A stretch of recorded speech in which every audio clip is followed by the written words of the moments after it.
I'm Elizabeth Keller, and I'm a psychiatric nurse practitioner, and I'm a psychotherapist. Tonight, for the Zoom meeting topic, we are going to be talking about spiritual health, and in particular, something I use all the time known as the Golden Key. The Golden Key was originally written by Emmett Fox, and in our discussion last week, I gave a description of what the Golden Key is. Essentially, in summary, the Golden Key by Emmett Fox has this statement as a definition. The Golden Key is to stop thinking about the difficulty and think about God instead. Now, I asked everybody to memorize that. So if you haven't, would you please at this time stop thinking about the difficulty, no matter whatever it is, and think about God instead. That is the Golden Key. And so I just provided it as a definition last time. Today, we're actually going to go into the nitty-gritty of how to hypnotize yourself using the Golden Prayer, okay? Now, you guys who know this, step 1, Golden Key guidelines, okay? Page 1, step 1, memorize this page. The first step to a Golden Key prayer is you must let go of the difficulty first, okay? Remember the definition, stop thinking about the difficulty, no matter whatever it is, and think about God instead. And if only you will do this, the trouble, whatever it is, will presently disappear or cease to trouble you, even if it does not disappear. Does that sound familiar? Please at least tell me it sounds familiar. Okay. So that's what we're on to today. Step 1, I essentially ask people to let go of their subconscious programming by simply dropping a pen after you state the difficulty. Okay? So, for instance, if someone is struggling with depression, I'm going to ask them to take the pen and say, I feel depressed, and drop it. Right? Step 1. I feel depressed, drop the pen. Okay. I'm checking in for reality here. Does that sound familiar to you, Cynthia? Drop the pen. True? Yeah. Right? Yes, ma'am. It sounds at least vaguely familiar, right? So if you don't drop the difficulty, you're not taking off Cinderella's rags. And when Cinderella's godmother waves the magic wand, you're not going to put on a gown until you take off the rags. Okay? If you are still clinging to previous negative thought patterns in your subconscious mind, you will not take on the new declaration of the Golden Key. So we're clear, right? Yes. Okay, thank you. I would say Elizabeth, I'm back. Okay. The second step is simply to be grateful. Number 2 is say thank you. Okay, now that's come on. Say thank you. Can you handle that one? Give thanks. Okay, Cynthia, quiz. Before you receive his Golden Key. I found it. Oh, thank you. The first step, go. It was in my Bible. Oh.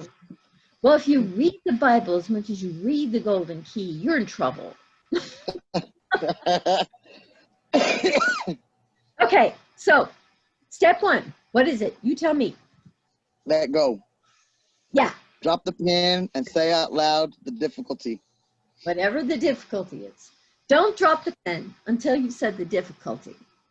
Yes, ma'am. By dropping the pen, you are informing your subconscious mind through the sense of hearing and seeing and feeling. You're informing your subconscious mind that this goes. Okay? Yes, ma'am. So, whatever the difficulty is, I can't find a new house, drop it. I can't find a new house, drop it. You know, I'm having trouble moving, drop it. I'm having trouble moving. Drop it, drop it. And you say it and you drop it until when? Okay? What's the when? When you don't feel it, no? When do you know you're done dropping the pen, madam? When it's not stressing you out no more. That's right. When your mind goes blank, you are done. Okay? You have completed. Drop. You better get that cough checked out. I am going to grab some water. I'll be right back. In the meantime, could you please read out loud all 4 steps, Cynthia? If you have it right there, read all 4. I'll be right back. Yes, ma'am. So the first one is let go. The second one is give thanks to God before you receive his healing gifts. Did everybody disappear? Number 3 is state clearly your intention in the present as if you have already received it. And that's all I have. All you have to do is this. Stop thinking about the difficulty, no matter what it is, and think about God instead.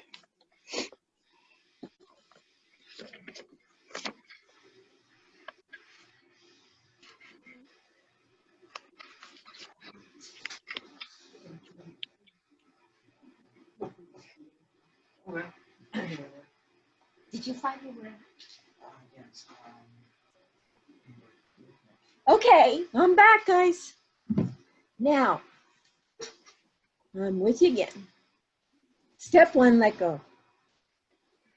This is what people don't do.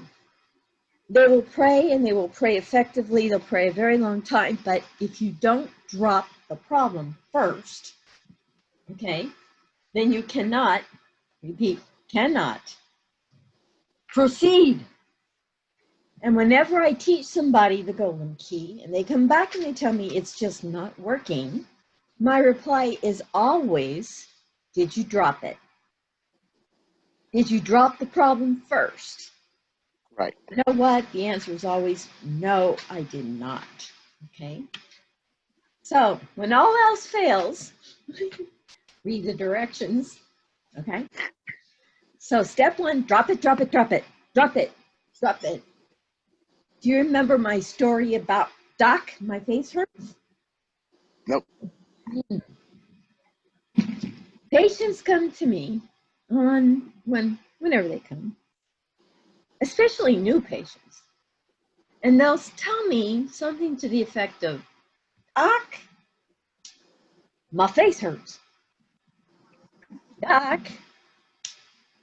my face hurts. And I'll look at him and I'll go, you know what? I can see that. I can see that your face hurts.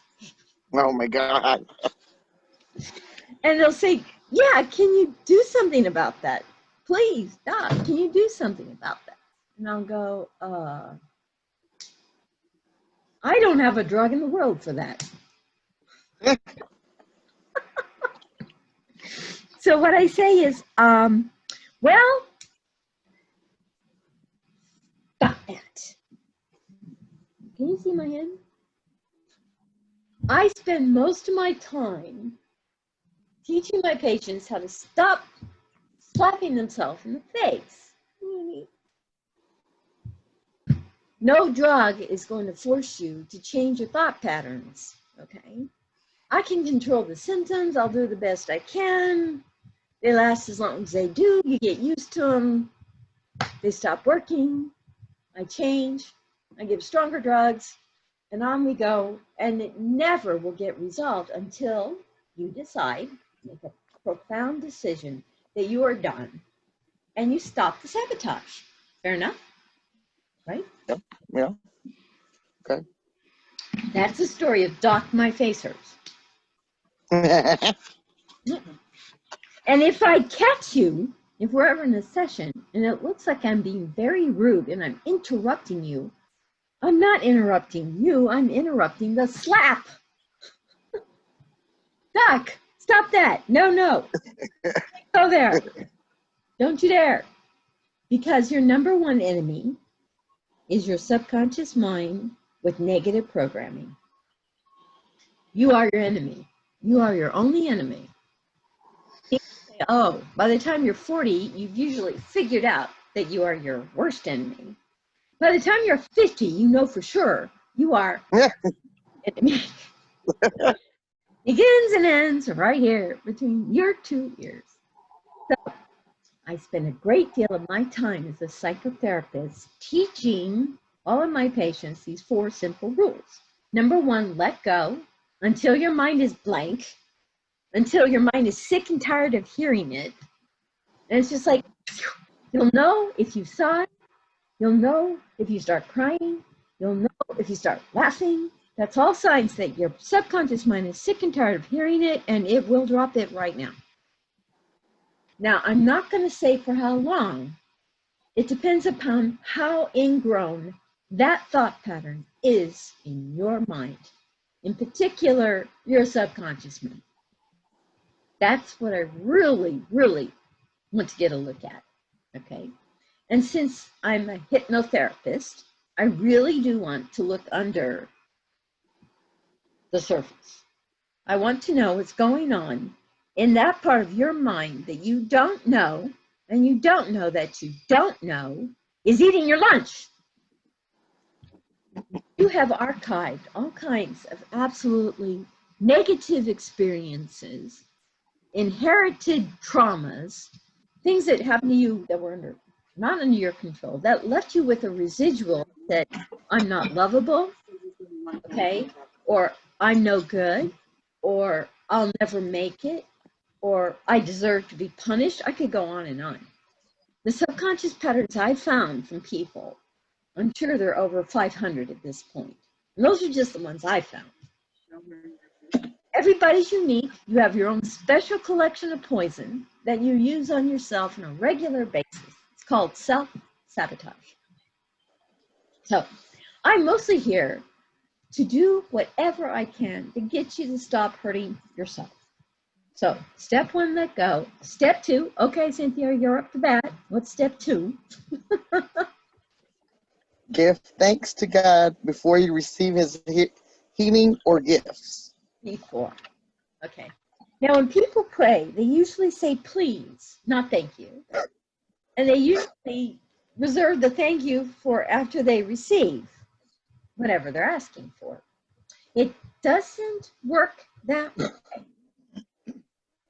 I mean, it probably does because God can work with anything, but it is a much more effective way to pray to simply say thank you ahead of time. Okay? So you read page 1 of The Golden Key Proper by Emmett Fox. It says, prayer is the mightiest power in existence. You need not take anyone's word for it. Simply try it for yourself and see. Whoever you are, wherever you may be, the golden key to harmony and happiness is in your hand right now. This is because in prayer, it is God who works, not you. So your particular limitations and weaknesses are of no account in this process. It is divine action that takes place. And your part, now listen carefully, your part is a willingness to let go of control of the final outcome to God and to thank him ahead of time for how he will handle it. Okay? Stop thinking about the difficulty and think about God instead. This is the complete rule. This is all you have to do. And if only you will do this, the trouble, no matter whatever it is, will disappear or cease to trouble you, even if it does not disappear. Oh my goodness. I'm sorry. If you have anything you'd like to say to me, please send me a text.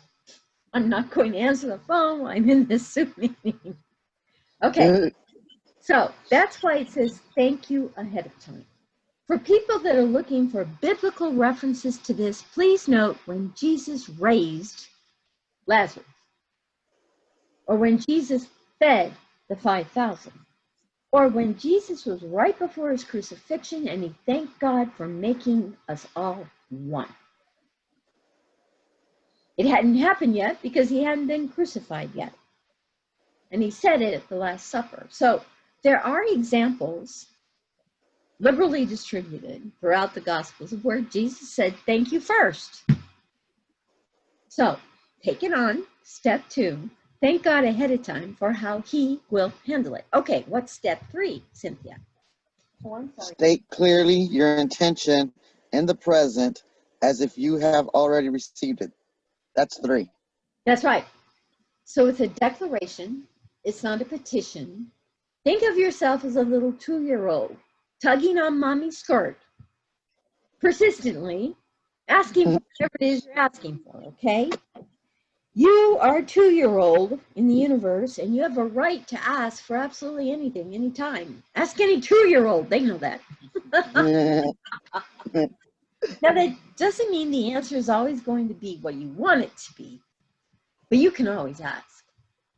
And they pretty much declare, Mommy, Mommy, where's my lollipop?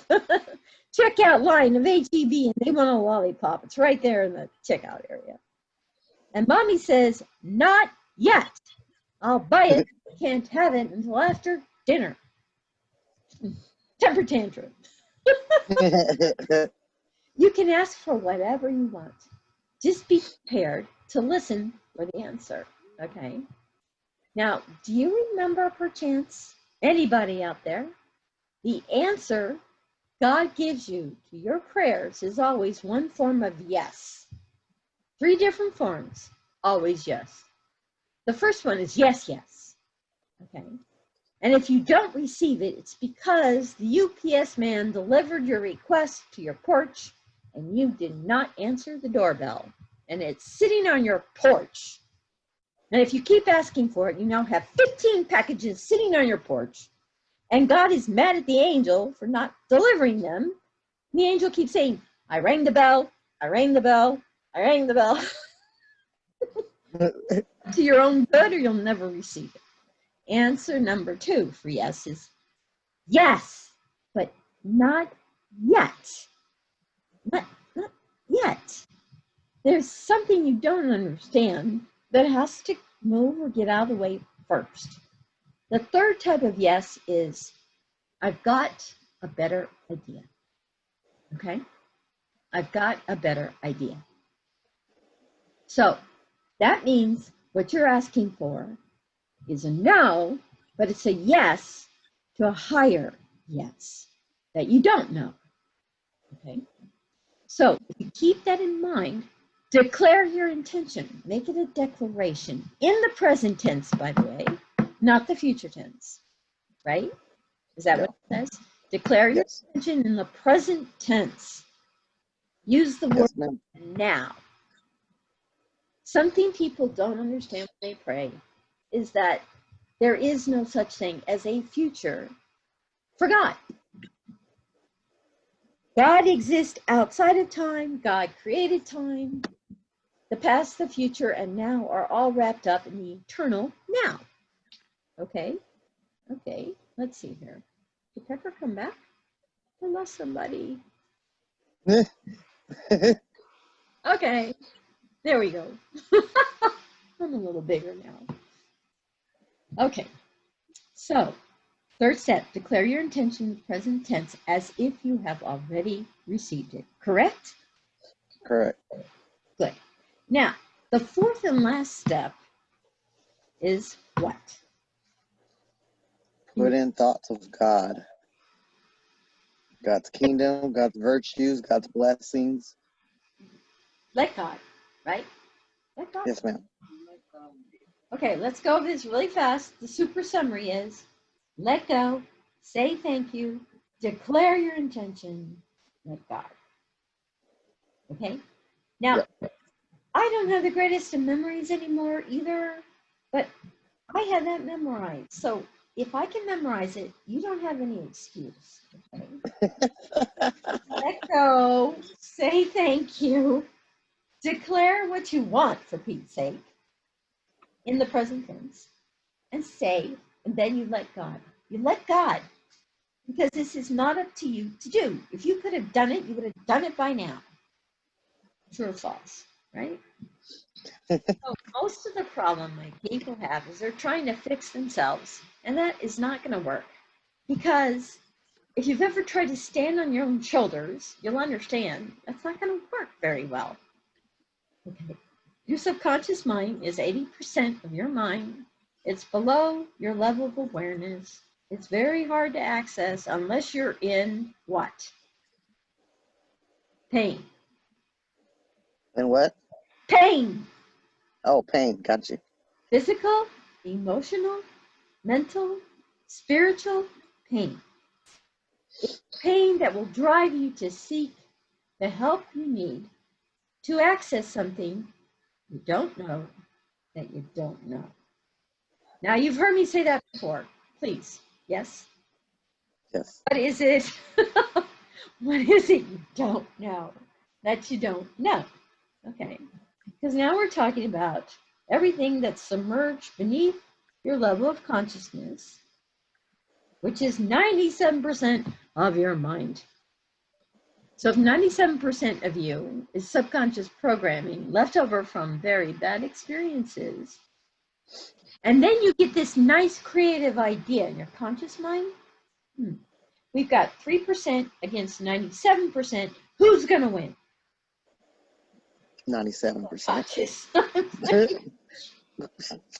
If you don't learn how to ride that subconscious elephant with the memory of an elephant, if you don't learn to ride it, then it's going to ride you right into your past over, over, over. Can you imagine that this elephant has its trunk, its the foot, one of its foots, chained to a tree? Your subconscious mind only knows the past, period, end. Now, it's an expert on the past. Talk about the Library of Congress. Everything you have ever known throughout your entire life is archived in your subconscious mind from the moment of your conception. Now, obviously, you don't have access to all of that, and you have access to a fair amount, but the part that's killing you is hidden from your view. When are you ever going to be able to take it on, use your creativity, your intelligence, and the future, which all belong up here? 3% conscious mind is supposed to lead the way. You're supposed to be riding that darn elephant, and most of the time that darn elephant is riding you. Again, look under parables, you will see the parable of your subconscious mind. And it's got this big old elephant and a little man standing right next to the elephant. The little man is you, consciously. It's in control of your future, your creativity, your intelligence, your judgment, your capacity to discern realities. Your subconscious mind is about 3 years old. Intellectually, you're talking to a 3-year-old. And it does not have any idea about the future. For the elephant, the future is yesterday, put into today. So you opened your eyes this morning and behold, all of yesterday was in place. Now, if you don't want it, English, by the way, you learned yesterday, keep it, keep English, it's fine.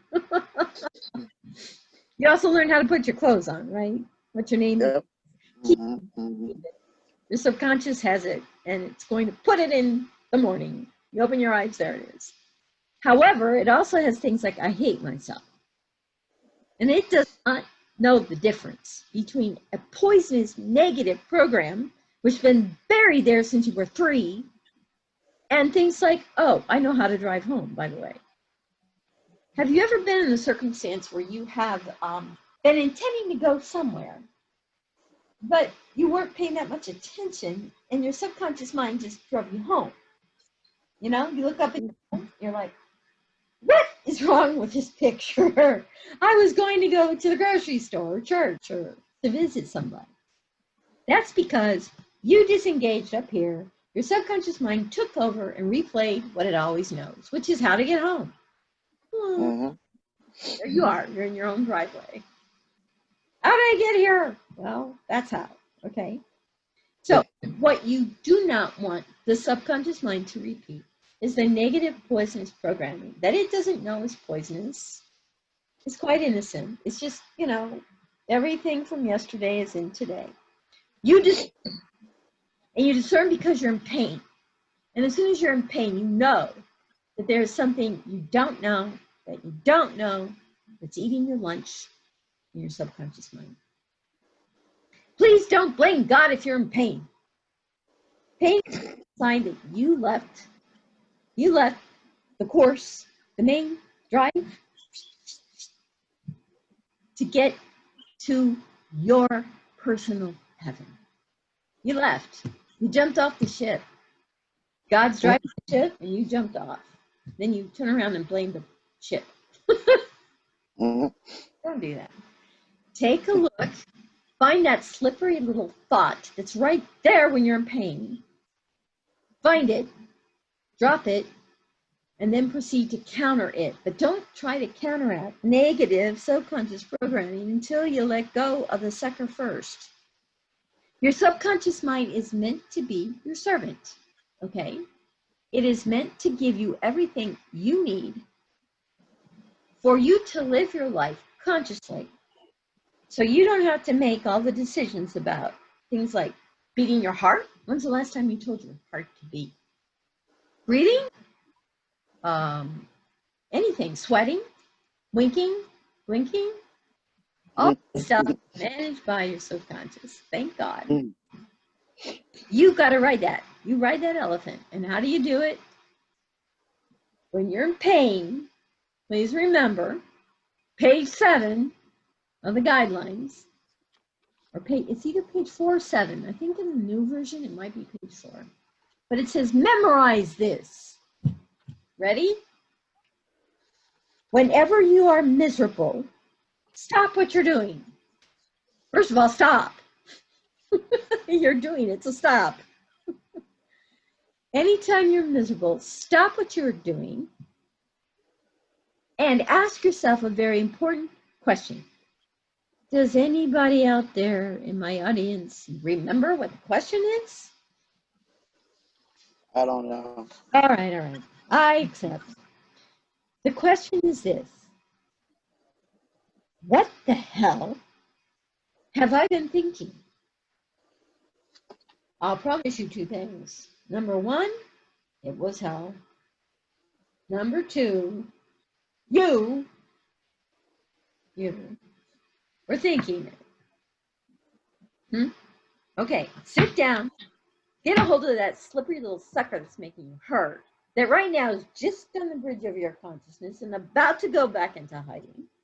You get hold of that. You say, what's that thought?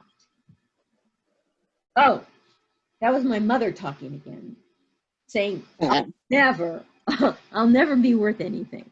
All right. Maybe she's just mad at you when you were in 1st grade, but by God, you memorized it. I'll never be worth anything. So something comes up where you actually have to be worth something in order to allow yourself to have it, and you will not allow yourself to have it because you'll never be worth anything. Okay? You're in pain. Find it. If you don't find it, you won't know to drop it. Once you find it, you initiate the 4 steps. Okay? You let it go until it's gone. You say thank you. You declare the opposite as a divine intention now. And then you let God. So a typical golden prayer could go something like this. I'm depressed, I'm depressed, I'm depressed, I'm depressed. Or I'm worried, I'm worried. I'm worried about whatever it is. People worry, I know.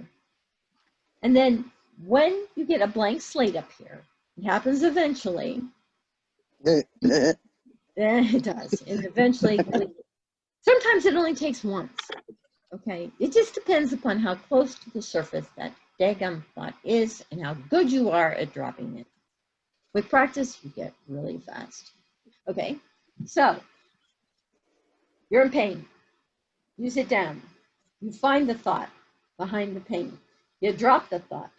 You say, thank you, God, for filling me with your joy. That would be if you're in the midst of a depression. God is joy. That is, here's my top 5, guys. Ready? Mm-hmm. Love, grace, peace, joy. God is Love, grace. Love, grace, peace, joy, wisdom. Okay, there's my top 5. Gotcha. Love, grace, peace, joy, wisdom. So if you're ever not sure what to ask for, just say, thank you, God, for filling me with your love, grace, peace, joy, and wisdom. That's a universal antidote. Because you're probably missing 1 or 2 or 3 of those 5. Love, grace, peace, joy, wisdom. With those 5 in hand, you can handle anything. Remember I said nothing's impossible with God? I didn't say that. It's in the Bible somewhere. Nothing's impossible with God. All things are possible. So that's why I won't let you say, I can't. Cynthia, Yeah. to tell me, you've heard me say, I don't want to hear you saying, I can't. Yep. No, I can't. To you, it's up to God in you. Okay? So that's why I gave you a list of the most common negative sabotaging things most people think most of the time. Okay? It's page 2 and page 3 of the guidelines. Okay? Hang on. Anybody out there in audience land, if you don't have those 2 handouts, if you will send me an email, I'll send you the handouts. Okay? It's a manuscript, actually, in rough draft. I'm going to... Yep, I found it. I promise you, I'm going to publish it. I just may die first. That's me and my negative programming, okay? I'll send it to you. All you have to do, send me an email, Life Motivations, LIFEMOTIVAGIONS, and then it's SA. There's 2 S's that have been the bane of my existence. Every time I tell somebody my email address, I'm always like, 2 S's, Life Motivations, SA for San Antonio. Okay, and that's at Gmail. There, the at Gmail's okay. Send me an email, I'll send it to you. And then you'll have it, because without having a copy of it in your possession, a lot of what I say is not going to make sense. Makes sense. What it makes is going to go in one ear, out the other. Okay? So, this is the most crucial piece of information I've ever given you, is those 4 steps. That's why I said, please memorize them. And then throughout the entire text, you will notice every once in a while, I will say, memorize this. If it isn't really, really important, I'm not going to ask you to memorize it. Okay? I'll give you an example. There's something else I did ask you to memorize. It's called the shortest golden key prayer ever. Now that I'm fairly sure is page 7 of the new version. Page 7. Okay? By the way, today I do have a live audience. I'm going to protect his anonymity. But anyway, the other thing I asked you to remember is the shortest golden key prayer ever. The shortest golden key prayer I've ever written that will cover any situation, anytime. Does anybody happen to remember it? No. Words, just 4, covers everything. The words are I, okay, and then you drop it. Pop. Then you say you, and you point up, as in God. And then you say thank you. That's all 4 steps, covers absolutely anything, because you are always the difficulty. God is always a solution. And thank you is critical. Actually, I think I say me, you. Me, you, thank you. And when you say me, you can drop yourself. Bam! Please do that. Me, you, thank you. Me, you, thank you. That's how you can say the entire Golden Key Prayer in 4 words, no matter what the heck is going on with you, whether you recognize it or not. Because God knows what's going on. And it's always you. You're always the difficulty. God is always the solution. So I promise you. And if you happen to be in public and you really don't want to do those gestures, you can say, me to yourself, okay, look down. Then you say you and look up. Then you say thank you and just nod your head a little bit.